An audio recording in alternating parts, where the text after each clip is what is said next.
America जो है वो ये सिग्नलिंग कर रहा है कि हम नेटो से आहिस्ता आहिस्ता पीछे हट रहे हैं, यानी हम नेटो में इंटरेस्टेड ही नहीं है। उन्होंने कहा ना, ट्रम्प ने पहले भी कहा, अभी अब देखें ना, वो इंटरेस्टेड नहीं है कि क्यों पैसा दें, क्या करें, और ताल्लुकात। वो मैक्रो का जो दौरा था वो भी कहीं खटाई में पड़ा हुआ है कि वो जाएंगे नहीं जाएंगे, जिसका कल मैंने जिक्र किया था। ज़ेलेंस्की को ले जाने के मूड में थे वो साथ, लेकिन अभी शायद वो बात नहीं बन रही आगे। तो साथ ही वो अभी न्यूक्लियर की बात उन्होंने छेड़ दी, तो अब इसका मतलब है कि हम करके दिखाएंगे। मैं नहीं कर सकते, नहीं कर सकते। यूरोप के पास ये, और आपके देखें ना उनकी, यानी सबसे ज़्यादा जो अगर मैं यहाँ पे ये हम इनको देखें, इनकी ये सेकंड स्लाइड हम देखें यहाँ पे, तो यहाँ पे हमें नज़र आएगा कि सबसे ज़्यादा तो यूरोप जो है वो अमेरिका से ले रहा है, असला वगैरह ख़रीद रहा है, ठीक है।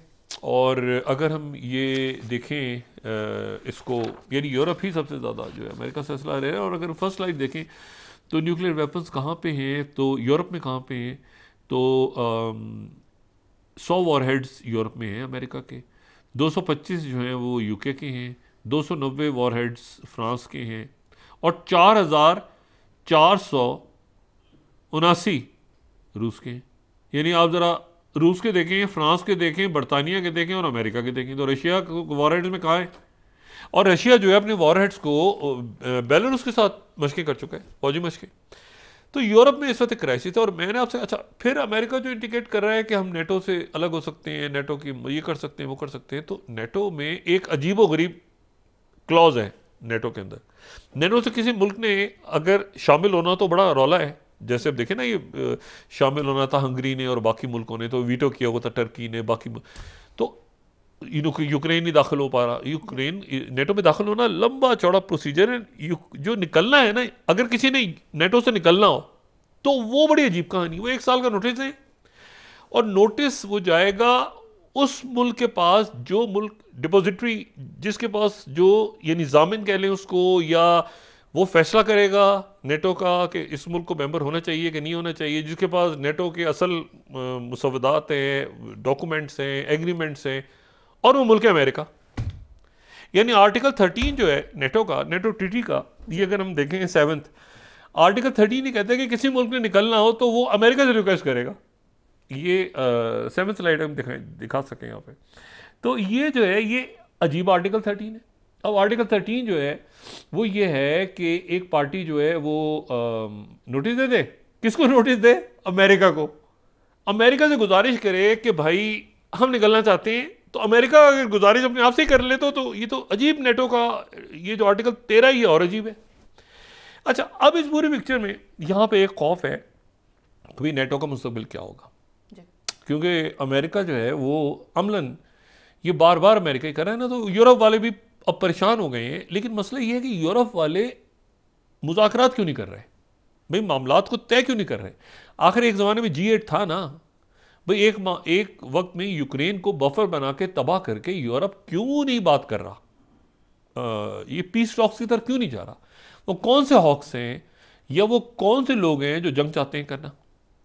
और जबकि मईशत भी ख़राब है, इमिग्रेंट्स का इशू है, बहुत सारे प्रॉब्लम्स हैं, तो एक पीसफुल जो अभी तक था, जो ये जॉर्जिया पे 2008 तक था, ये G8 G7 की जगह, लेकिन वहाँ पे पूरी लॉबी है जो, और वो जो है उसने काम शुरू कर दिए जनाब, धड़ाधड़ उनकी जो अपनी उनकी जो कंपनीज हैं जो असला बनाती हैं, वो सारे कई मुल्कों के पास अमेरिका का असला है, बेशतर के पास तो वो F-35 और बाकी सारे तैयार हैं। लेकिन ये आइडिया मेरे ख्याल से यूरोप को, क्योंकि एक डेडलॉक में फंस गए, रोज़ एक इजलास हो रहा है, कभी ज़ेलेंस्की माफ़ी मांगते हैं, कभी डिफेंस कॉन्फ्रेंस करते हैं, कभी वो एक ब्रसल्स की कॉन्फ्रेंस होती है, आज ब्रसल्स में थी, कभी वो कहीं होती है, कभी वो पेरिस में होती है, कभी नेटो का इजलास होता है, कभी उनको समझ ही नहीं आ रहा। और रोज़ हर गुजरते दिन के साथ जो है वो रशिया आगे बढ़ता जा रहा है। और आज रशिया की तरफ से कहा गया कि किसी सूरत भी, उन्होंने कहा पीस कीपर भेजें, कोई सवाल ही पैदा नहीं होता। देखें, अगर रशिया को पता है कि इनके पीछे कोई नहीं है, रशिया ने तो यहाँ तक बात कर दी थी। देखें, ये जब शुरू हुआ था ना ये मामला, कि जब यूक्रेन की जंग छिड़ी थी, तो रशिया जो है वो अमेरिका के पीछे नहीं गया था प्रेसिडेंट पुतिन। उन्होंने कहा था कि मैं यहाँ पर अगर आगे बढ़े तो नेटो अलाई को हिट करूंगा। ये पुतिन की तरफ से बात हुई, तो ये सारे हिल गए थे, ये सारे आपके जो बाल्टिक स्टेट्स हैं और बाकी सारे। तो अब मसला ये कि अब वहाँ पर क्राइसिस आता है, यूक्रेन तो बन गया ना बिल्कुल, उसका तो सत्यानाश हो गया। ज़ेलेंस्की को इंटरेस्ट भी नहीं है, इसको पता है इलेक्शन भी नहीं होने, वो कौन सा इलेक्शन होगा, कैसे होगा, वहाँ का पूरा इलेक्टोरल सिस्टम तबाह है, लोग मर रहे हैं हर रोज़। तो ये प्रेसिडेंट पुतिन जो है वो इससे पूरा फ़ायदा उठा रहे हैं, और अमेरिका जो है वो इंजॉय कर रहा है, और उधर टैरिफ भी लगा दिए हैं, उधर जो है वो यूरोप अजीब बीच में एक खिचड़ी पक गई है दरमियान में। दूसरी जो बात है वो ये है कि चाइना की तरफ से बड़ी सख्त स्टेटमेंट आई, और ये जो वाशिंगटन में एम्बेसी है चाइना की, उनकी तरफ से ये बड़ा सख्त एक तरह से उनकी तरफ से ये पैगाम आया कि जी चाइना जो है वो सिर्फ टैरिफ्स पे नहीं बल्कि अस्करी हर सतह पर जो है वो आखिरी मरहले तक जो है वो जंग करने को तैयार है चीन। अच्छा, अब उसमें जाहिर है कि वो उन्होंने ये भी तो कहा ना कि बगराम एयरबेस हमें इसलिए चाहिए प्रेसिडेंट ट्रंप ने कि बगराम एयरबेस पे जाके हमारे पास होती तो हम चीन पे नज़र रख सकते थे। वो दिल की बात उनकी आ गई, लबों पे आ गई ट्रंप साहब के, उनको इसलिए बगराम एयरबेस चाहिए थी कि यहाँ रह के चीन को देखते वो। अच्छा जी, दूसरी जो बात है वो ये है कि जो मैंने आपसे बात की ना कि वो असला तो पाकिस्तान के लिए इशू बना हुआ है, वो असला छोड़ के गए हैं तो वो तो पाकिस्तान कह रहा है कि हमारे ऊपर इस्तेमाल हो रहा है। तो ये भी एक बड़ा रौला है बहुत बड़ा कि वो कहाँ गया, कैसे गया, किसके पास गया असला, और इस तरह से जो छोड़ के चले गए, तफ्तीश हो रही है, ये हो रहा है, वो हो रहा है। ये कोई ड्यूबियस मामला है, ठीक है ना, ये मामला ड्यूबियस है। अमेरिका को अपनी साइड चेक करनी चाहिए, क्योंकि वो असला पाकिस्तान कह रहा है कि पाकिस्तान तो बड़े दो से कह रहा है कि ये असला हमारे अगेंस्ट इस्तेमाल हो रहा है अमेरिका का, तो किन के हाथे लग गया।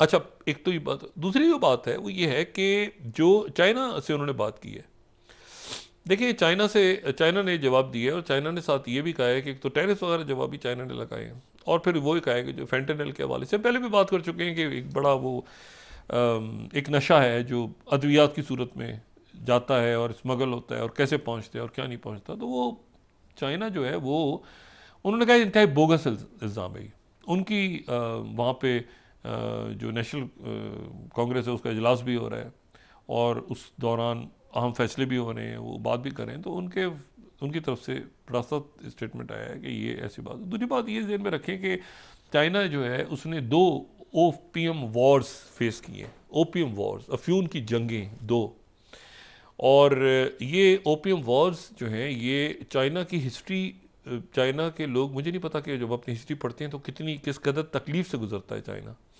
कि उनके ऊपर जो है वो ये ईस्ट इंडिया कंपनी यहाँ से उनको फोर्स कर रही थी कि जी तिजारती खसारे में चले गए थे, तो ये फोर्स कर रहे थे कि जी आप वहाँ पे ओपियम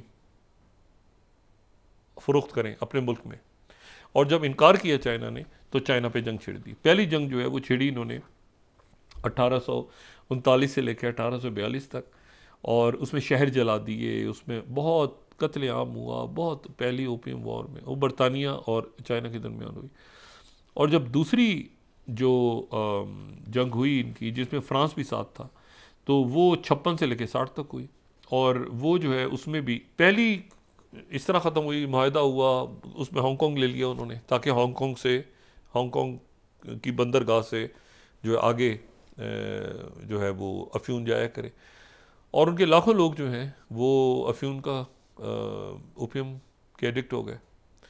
और 1949 में जब चाइना आज़ाद हुआ है तो उसके बाद 4 साल 1953 4 साल का टाइम था, 53 तक 53 तक उन्होंने कहा था एक शख्स यहाँ ओपियम का आदी ना रहे चाइना में, क्लैरिटी के साथ चेयरमैन माओ का था। तो 4 सालों में चाइना से ओपियम ऐसे हो गई वहाँ पे जैसे कैपिटल पनिशमेंट टाइप चीज़ होती है ना, कि कोई आदी नज़र ना आए।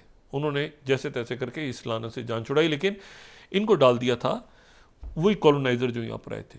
और ये वो दौर था जो जब यहाँ पे कॉलोनाइज़र ये सारा कर रहे थे। मैं वक्फे पे जाने से पहले एक बात आपको और बताता चलूँ कि जब यहाँ पर ये कॉलोनाइज़र्स जितने हैं ये सारे जब ये कर रहे थे ओपियम वॉर यहाँ पे छेड़ रहे थे, तो ये वो दौर है जब वहाँ पर जो ईस्ट कोस्ट पे आपको बहुत सारे नज़र आती हैं ना, ये हार्वर्ड, ये आपका कोलंबिया यूनिवर्सिटी, ये जनाब ये जो आईवी स्कूल्स हैं सारे, ये कोलंबिया, हार्वर्ड, उसके बाद स्टैनफोर्ड, और उसके बाद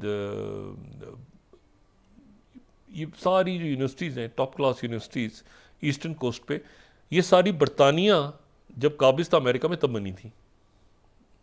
तो वहाँ से ओपियम से फ़ायदा होता था, और एक कॉलोनी उधर उन्होंने बना ली थी और एक कॉलोनी इधर जो अमेरिका में थी। ये सारी बरतानिया, जब कॉलोनी अमेरिका कॉलोनी था बरतानिया की, तो ये सारी यूनिवर्सिटीज़ उस वक्त बनी। तो उधर से पैसा इधर आ जाता था, और पैसिफिक यहाँ पर जनाब तरक्की होती रहती, क्योंकि इधर भी बरतानिया बैठा तो उधर भी, ये कॉलोनी थी दोनों तरफ, फ्रांस और बरतानिया, और उधर भी इधर भी। तो बात ये है कि ये बड़ी तल्ख मेमोरीज हैं।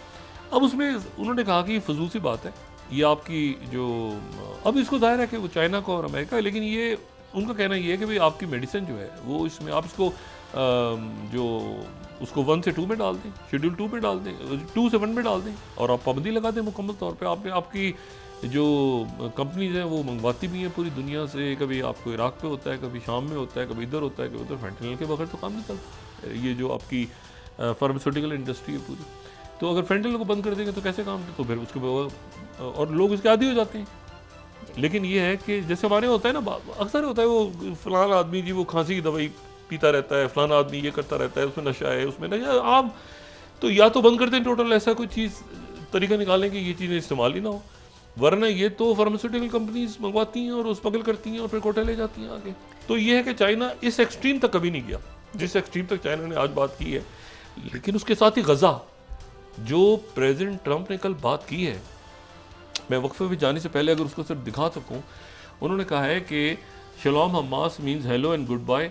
अगर फोर्थ स्लाइड दिखाऊं, you can choose release all hostages now not later, immediately return all of the dead bodies of people you murdered, और it is over for you. और I am sending Israel everything it needs, finish the job. और आखिर में उन्होंने कहा है कि this is your last warning for the leadership, now is the time to leave Gaza while you still have a chance, release the hostages now or there will be hell to pay later। अच्छा, उससे पहले ये लिख रहे हैं कि if you do you are dead, make a smart decision। अगर आप ये नहीं करते तो ये इंतहाई ख़तरनाक मैसेज प्रेसिडेंट ट्रंप ने भेजा है गज़ा में।